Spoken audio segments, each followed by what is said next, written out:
hahabulin ka ng ex mo kapag ganito ka. Yon. Well, ito mga utol, dalawang bagay lang naman yung tatalakayin natin dito. Kasi may mga ngilan-ngilan din na ganito nga yung isa sa mga katanungan nila na Kuya Kiko, paano ba magpahabol sa ex or paano ba or ano yung dapat naming gagawin para hahabulin kami ng ex namin. So ganun na nga, like I said is dalawang bagay po yung tatalakayin natin. Kasi dalawang bagay lang naman yan eh. Na yung una sa lahat ay babalikan at saka babalikan ka talaga ng ex mo. Once na yung pagtrato na pinapakita mo sa kanya dati is sobrang mahal na mahal mo siya. And then, kapag pinakita mo sa kanya na patay ka sa kanya. So, nagbibigay po yan ng validation sa pamamagitan ng mga pinagsasabi mo sa kanya.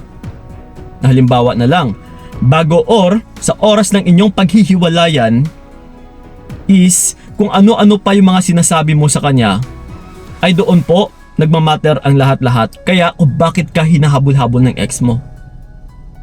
Kagaya nga neto, like for example, yung sinabi mo is nandito lang ako, mahal na mahal kita, palagi mong tandaan yan ha, minamahal kita. Or di kaya isang kung sa oras man na bumalik ka sa akin, nandito lang ako naghihintay. Nako po. My God. Diba? May mga ganyang pang tema kung minsan eh. So syempre, natural, pagdating naman sa ex mo ay babalikan at saka babalikan ka talaga niyan balang araw. Hahabul-habulin ka niyan.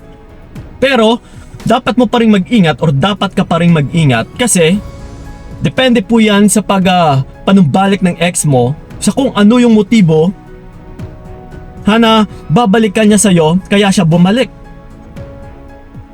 Kasi kung pinakita mo sa kanya na patay ka sa kanya is tatatak at saka tatatak talaga yon sa isipan ng ex mo na oy, parang okay to na kung kailan pala ako gustong bumalik is pwede pala akong bumalik, may babalikan pala ako, kaya bumabalik yung ex.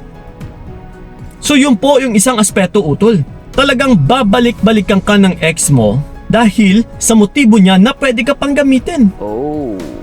Dahil nga sa pinapakita mo dati na patay ka sa kanya.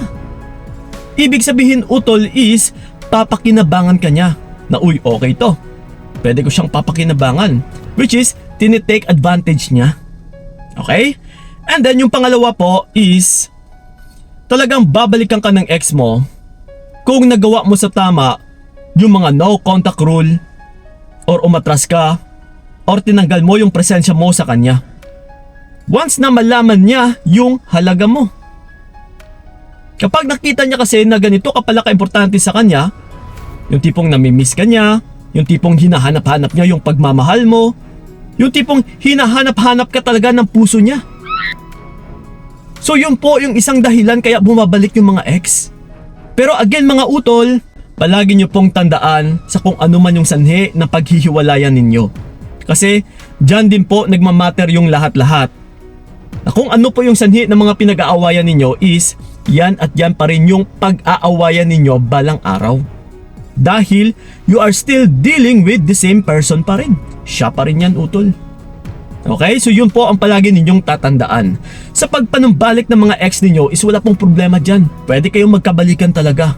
Pero kailangan mo pa rin tignan kung anong klase na karakteristik ng taong gusto mong bumalik sa iyo. Dahil dyan po nakasalala yung magiging future mo ulit. Okay? So yun po mga utol, sana'y nakatulong yung video na ito, and then sa mga gusto ko makausap one-on-one, alam nyo na siguro kung saan nyo ako pwedeng puntahan. PMS na kayo lang sa aking FB page ng Payong Kaibigan ni Kiko. Okay? Kita-kits tayo doon. So yun po, maraming salamat talaga. So ingat kayo. God bless and babush! Binigay ko lahat para wala kang masabi, kaya nga hindi